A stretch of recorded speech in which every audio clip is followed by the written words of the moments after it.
नमस्कार बच्चों, इस वीडियो में हम प्रश्न उत्तरों की चर्चा करेंगे जो ये कक्षा 6 का पाठ नादान दोस्त है।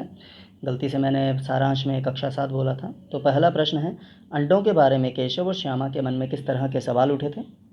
वे आपस में ही सवाल जवाब करके अपने दिल को तसल्ली क्यों दे दिया करते थे?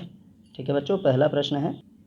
तो उत्तर है कि अंडों के बारे में केशव और श्यामा के मन में ये सवाल उठते थे कि अंडे कैसे हैं, कितने बड़े हैं, किस रंग के हैं, उनमें से बच्चे कैसे निकलेंगे। जो अमूमन हमारे मन में भी सवाल आते थे बचपन में, तो उनके सवालों के जवाब देने के लिए अम्मा और बाबूजी के पास समय नहीं था, इसलिए वो आपस में ही सवाल जवाब करके अपने दिल को तसल्ली दे दिया करते थे। ठीक है बच्चों, पहले प्रश्न की हम बात कर रहे हैं।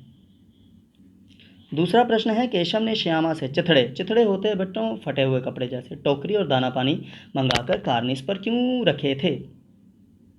तो बच्चों यह है दूसरे प्रश्न का उत्तर। चिड़िया के अंडे घोंसले में नहीं, कारनिस पर कुछ तिनकों पर रखे हुए थे। ठीक है, जो चिड़ियाँ करती हैं।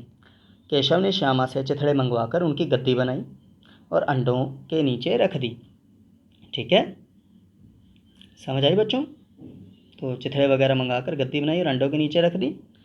तो उसने टोकरी को टहनी से टिकाकर अंडों के ऊपर छाया कर दी। तो चिड़िया को अपने बच्चों के लिए दाना लाने दूर ना जाना पड़े, इसलिए दाना मंगाकर कारनिस पर ही रख दिया।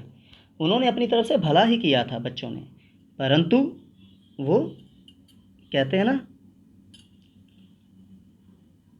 अब क्या कहते हैं आप सोचिए। ठीक है, अच्छा बच्चों, तीसरा प्रश्न, केशव और श्यामा ने चिड़िया के अंडों की रक्षा की या नादानी, मतलब उनकी सहायता की कि नादानी की? अब आप तो समझ गए होंगे।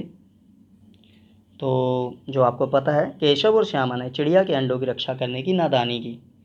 ठीक है बच्चों, क्योंकि चिड़िया अपने अंडों की रक्षा स्वयं कर सकती थी। ठीक, तो चिड़िया ने सुरक्षित स्थान समझकर ही कारनिस पर अंडे दिए थे, क्योंकि वो सनशेड थी ना, तो वहाँ पर टिकाए हुए थे जैसा चित्र में दिखा।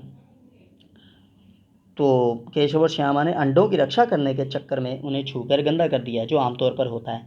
तो फलस्वरूप एज ए रिज़ल्ट चिड़िया उन्हें गिराकर उड़ गई, क्योंकि उसके लिए कोई मतलब नहीं रहा था उन अंडों का। ठीक है बच्चों, तो धन्यवाद।